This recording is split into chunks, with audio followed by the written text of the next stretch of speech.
Des enfants, des femmes, mais surtout des hommes, puisqu'un dépistage précoce garantit une meilleure prise en charge de la maladie. Isabelle Lerouge et Anthony Hiller.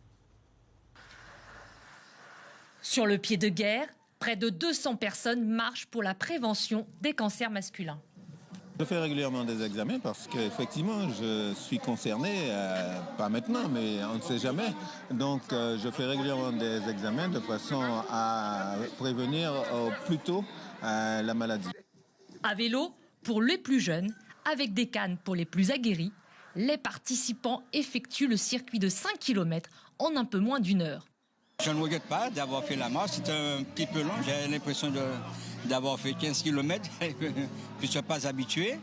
Mais c'est vraiment une très bonne marche et puis pour une bonne cause. En rose, pleine d'énergie, les femmes apportent leur soutien. Mais heureusement, je n'ai pas connu ça autour de moi, mais on reste quand même très sensible à ce genre d'événements qui touchent pas mal de familles.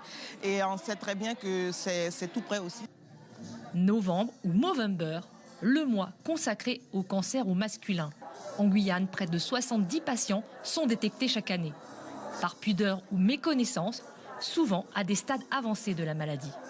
Pourtant, il existe des gestes simples pour diagnostiquer les grosseurs inhabituelles. Pour le cancer du testicule, c'est plus l'autopalpation. Et si on remarque une anomalie, consulter très rapidement.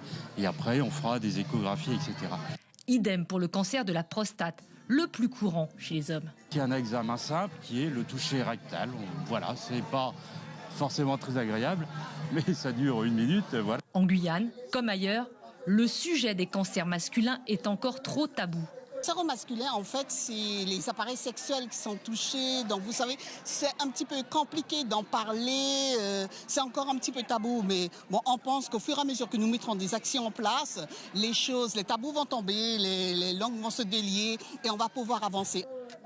Organisé en partenariat avec la mairie de Rémire, le Challenge des Doko permet aussi de financer des petites opérations pour améliorer le quotidien des malades. Dans l'Ouest, c'est un événement très